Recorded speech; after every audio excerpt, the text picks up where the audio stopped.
Look, I ain't gonna say I'm worried, but I'm paying attention.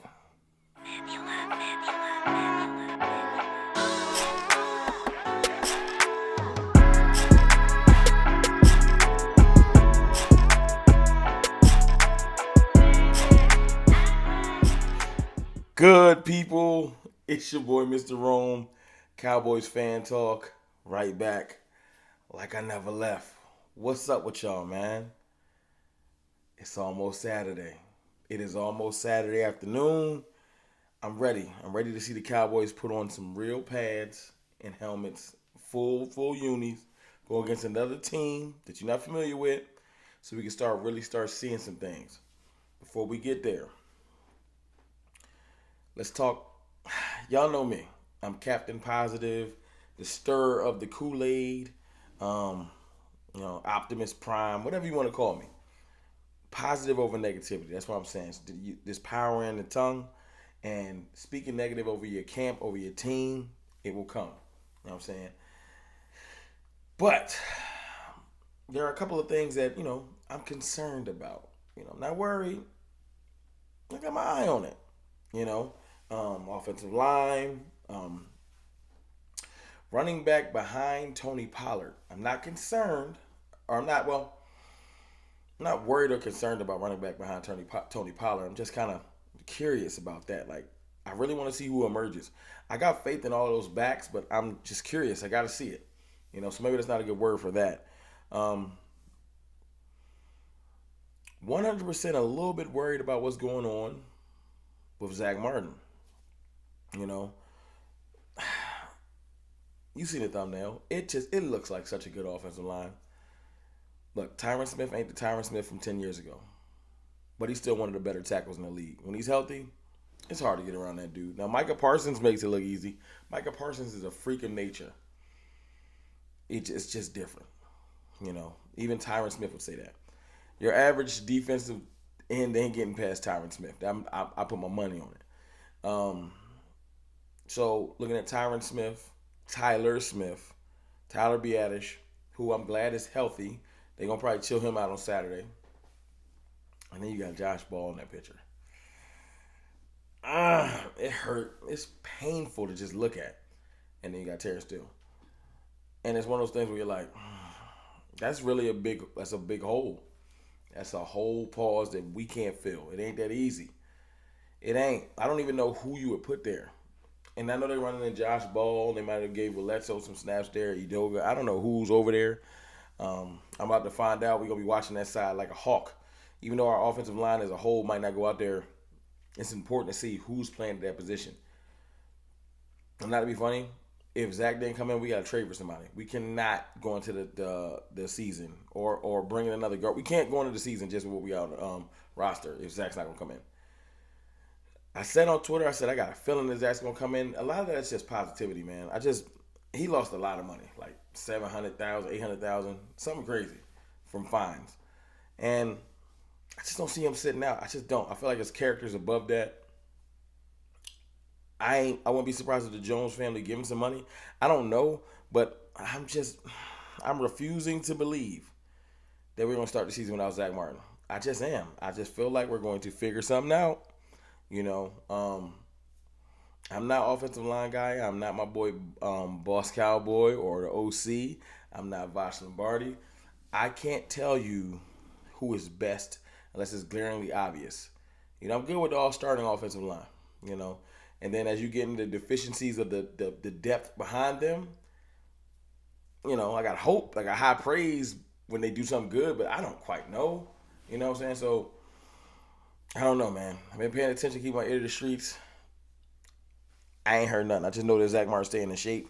I know that he can come off the street and still be one of the best right guards in the league. But he can't do it from the sideline. So, Jones family, call that man. Pride comes before the fall. We got something really good cooking and brewing here. We need to get to it. And y'all let me know in the comments, man. If you made it this far in the video, let me know how you feel about what's going on with Zack Martin.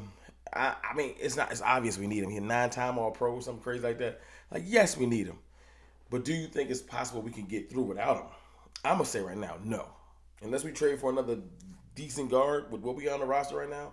If he got injured and you mid-season, you try to figure it out. But you do to start the season on purpose without him? If he just won't come in? No. Figure it out. I said something about the backup running back. Man, I just want to see what Malik Davis got. I want to see him. I want to see Deuce Vaughn. Yes, sir. I want to see Rico Dowdle. Now, I don't know if I feel like Rojo might be on the outs. So, I don't know. Maybe I'm wrong. And I want to see Hunter Lipke. I can't wait to see the carries in the line. Now, the line being kind of jacked up might kill the carries, but good running backs figure it out anyway. So, I want to see what's going on behind Tony. You know Tony Pollard get busy. So it is what it is. I'm going to do a video tomorrow about exactly who I want to see. So I'll focus on that. Today's more so just concerns and, things from camp that kind of got me like, I hate to be negative. I hate a negative video. So it's not negativity. It's just things I got my eye on. Simi Fuoku, man. I had somebody in my comments not too long ago just telling me I'm hating on Simi. I'm not. It's a lot of bad plays stacked behind bad plays, and a lot of good plays from other people. There's a lot of routes that Simi's run. I don't know if it's lazily ran, not precise. He's not stacking the receiver, or stacking the quarterback properly on his route, and he's getting picked off. Dak's getting picked off because his routes just seem lazy. Now, I'm not saying that it can't be the throw for anybody that's like, nah, it's Dak.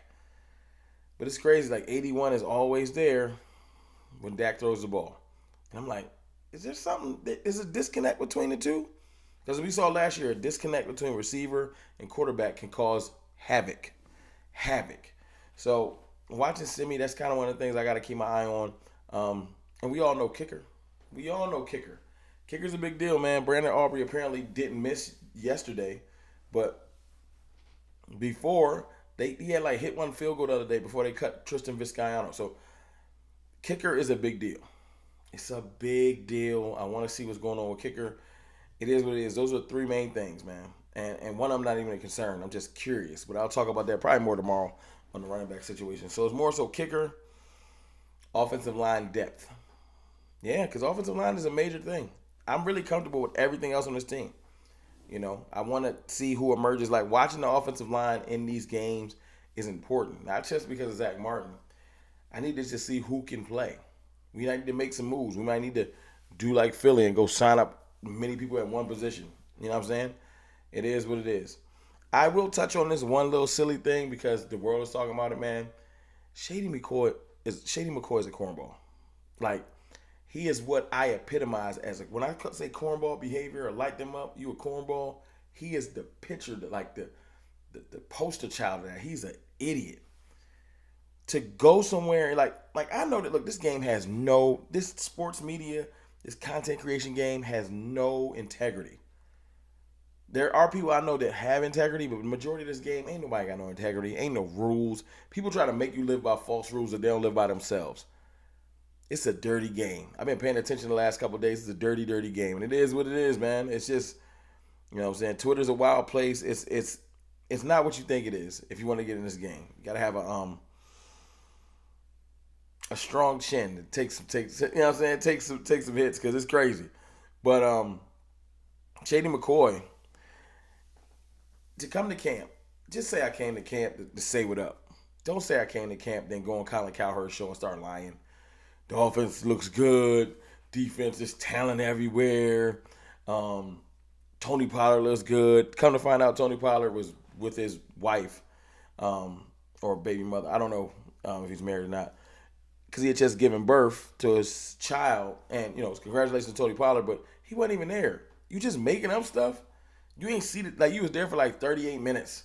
You dapped up some people, talked to some reporters, and then you left like you came through stomping with the big dog. You ain't do nothing. You caught an interview with a couple of reporters that pressed you out. You ain't answer no questions. You soft. You a cornball.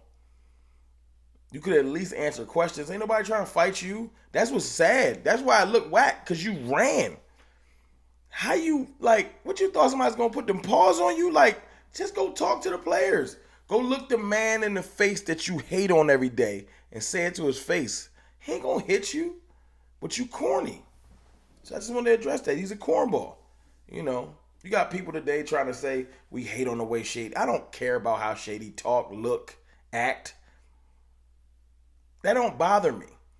But have some you just making up stuff now? Like we could just lie? Like, come on, man. You just lying. Yo, the offense looked good, Tony Pollard looked good, and he wasn't even there. Like, you just lying? Like, the integrity game is just so low. It's unimpressive and it's sad.